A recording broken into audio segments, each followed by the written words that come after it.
Let's talk about Herta. And no, I don't mean this Herta. I mean the Herta. And yes, there is a difference. And if you think so otherwise, shame on you. But we're going to talk about all the pre-farm material that you need to farm for the Herta, including all her Ascension material, trace material, credits, and all that stuff, and also what I would think would be the best relic set for her. And as per usual, I will be leaving all of the detail down in the description below as well if you want to have easier access to those information. And if you guys do enjoy this video, please leave a like and subscribe to the channel. I would greatly appreciate it. And now let's get right into the content. Alright, let's start off with credits. So as for credit, you'll need about 3.3 million credits for all her Ascension and her Traces material.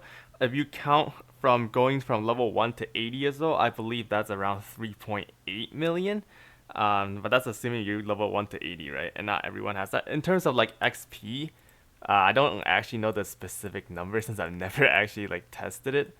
Um, but for the XP books, the Traveler Guide, I think it's around 300. It might be a little above or a little below 300 of these purple books to go from level 1 to level 80 for a character. So there's usually, so it's around 300. I don't know the exact number about this one. I didn't actually bother to check ever. I assume it's like 280, 288, something like that. As for the Ascension material, you do want the Shape of Nectar. You do need 65 of the Dream Fridge here. The Shape of Nectar is as the area name. Sorry. The actual item is called Dream Fridge. You want 65 of these to completely send a Herta from level 1 to level 80. For Tracer's material, let's talk about the mob drop first. So for the mob drop, you'll want 56 of these Extinguished core, 71 of these Glimmering core, and then 73 of these Squirming core. And obviously, you can use 3 Extinguished core to get 1 Glimmering core, and then 3 Glimmering core to get one Squirming core. In terms of the things that you actually have to farm with your energy, you will need these sets right here. So you'll want 18 rough sketch, 69 dynamic outlining, and then 139 exquisite color draft. These are simply, you can get these simply by just clicking on this. It's a part of your Calyx Crimson farming. It's part of your Erudition at the Grand Theater, Penacony Grand Theater, which is actually where I'm at right now because I was I was just farming it. And then in terms of like the other traces, the mob trace material, if you guys don't have these, just feel free to don't ever like, you don't have to actually farm mob with these. Just simply start going to the assignment tab, start going all the way down at the last one, and then start putting in your character and start farming this material daily. You should be fine if you start today, even if you have 0, because these are really not that hard to find. You'll also get these a lot just by doing like simulated universe as well, so it shouldn't be an issue. In terms of these as well, you can also get these from Ember exchanges.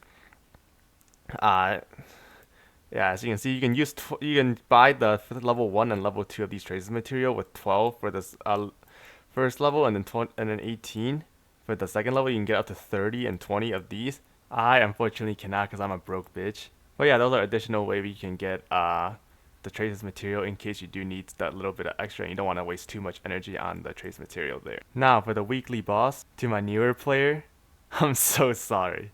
For the weekly bosses, I believe the one that you do need is the newest one, the Auspice Sliver.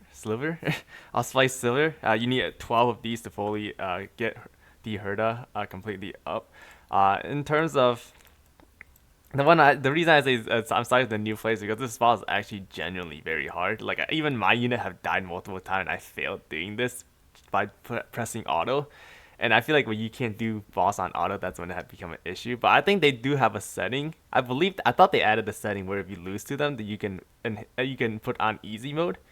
And the boss obviously scales with your Trailblazer level, right? So the newer players probably go against a much weaker version, but it's still like very strong compared to like these other bozos down here. I also forgot to mention you do need 8 tracks of destiny for your trace and for your traces, 2 for skill, talent, ultimate, and then your auto attack from auto attack 4 to 5, 5 to 6, and then skill, talent, and technique. Skill, talent, and ultimate. You just from 8 to 9 and 9 to 10, you'll require 1 of these tracks of destiny, so that adds up to 8 total. Now for relics and planar ornament, these are completely based on what we currently have right now as the time of recording. I don't believe that 3.0 will drop any new relic set that's relevant to the Herta, because I mean the Remembrance path is coming, so I assume that they'll have a bunch of new relics in regard to like the summoning meta that's coming in. So I don't think it will have anything directly beneficial to Herta. But in terms of Herta, the best choice obviously is gonna be four piece Scholar Lost in Erudition.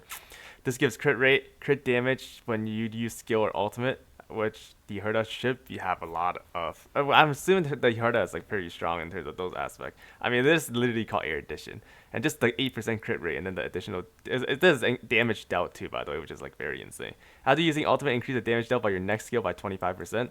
I mean, we still don't know exactly the official Herta's kit, right? But like from from what's speculating on the online community and what they're talking about the Herta kit, I think this is like no question asked the best 4-piece for her.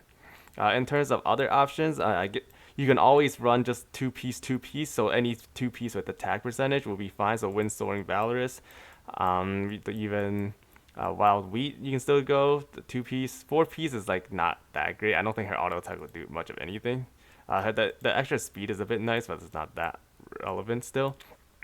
You can also go 2-piece ice if anyone actually still have this set. After we use ultimate crit damage increase by 25%, the 4-piece is actually not too bad either in my opinion, which is surprising because like I said nobody ever uses except for like maybe Jing Liu and Yangqing, but they're both kind of dead in the water.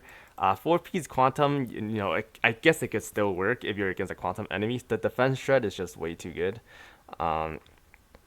Especially that the quantum weakness too, right? That's 20% defense shred, and that's nothing to scoff off of. In terms of other things, you also go like 2-piece prisoner deep confinement, and then I don't think anything else close. So you can also add in 2-piece speed stats, so 2-piece of Sacerdos relieve ordeal, and then 2-piece messenger. If you do want to have an optimized speed threshold for the Herta. All right, in terms of planar ornament, the best one I would think for the Herta will probably be Sigonia. Purely because she'll probably be playing her in Pure Fiction, right? I assume that's like I assume every Erudition unit will be specialized in Pure Fiction, and I assume the Herta will follow the same path as the normal Herta, where it's specialized in Pure Fiction. And the Sigonia is by far the best one for Pure Fiction. Increased crit rate by 4%, and then crit damage increased by 4 whenever you kill an enemy, which includes small dudes from Pure Fiction. Stack up to 10 times. That's 40% crit damage value right there from this 2-piece, which is very good. The other one for general usage, I honestly think Izumo will probably be the best one because you'll probably run the Herta with another Erudition unit anyway, just because based on what I read from the online Honkai Star community, it seems like she has like I don't know if it's a trace or like a talent that makes it so whenever she's paired with another Erudition unit, that Erudition unit get bonus damage just because the Herta is on the team. So you'll probably run at least one other Erudition unit. And this one will be very good. You can put Izumo on both of them. They both get 12% increased attack and then 12% free crit rate, right? And then if you include that with the where is it? If you include that with the Scholar Lost Erudition, that's another 8%, so that's 20% crit rate. So that gives you a bit of leeway in your crit rate substats for your relic. In terms of that, I guess the other decent one is Rulian Arena, 8% crit rate. If your crit rate is 70% or higher, you get your skill increased by 20%. The basic attack doesn't matter. I don't think you want to use basic attack on Herta anyway. But you'll use your skill like basically every turn, right? So this increase 20% is like continuous. You can go Inner Salsado. I believe her ultimate is a damaging ability. But the problem is that it's only ultimate, and you kind of lose this follow-up attack increase. And if it's solely just for your ultimate, it's not as worth because unlike skill, you can't use your ultimate every turn, right? So there's a big downtime between your ultimate use and then the next ultimate. So this one's not that good. I guess you could use it if you have God tier rolls on this set already, and it's good for the Herta. The other one I can think of is really just Space Healing Station. It's probably your last resort, in my opinion. Basically, I assume you'll have 120 or higher speed, so basically 24% attack percent. Not that bad. If you have really good substat, once again, I guess you can use this. I don't think it'll be too bad. Other than that, the rest of these, I don't think they're viable at all. But I do not believe that there's there's Planar Ornament announced or like talked about that's gonna be coming out in 3.0. And that's it for the video, guys. I hope you guys enjoyed it. If you guys plan on pulling for the Herta, do let me know in the comment section down below and why you plan on pulling for her. And as per usual, if you guys like the video, please leave a like and subscribe to the channel. I would greatly appreciate it. And I'll see you guys in the next one. Take care.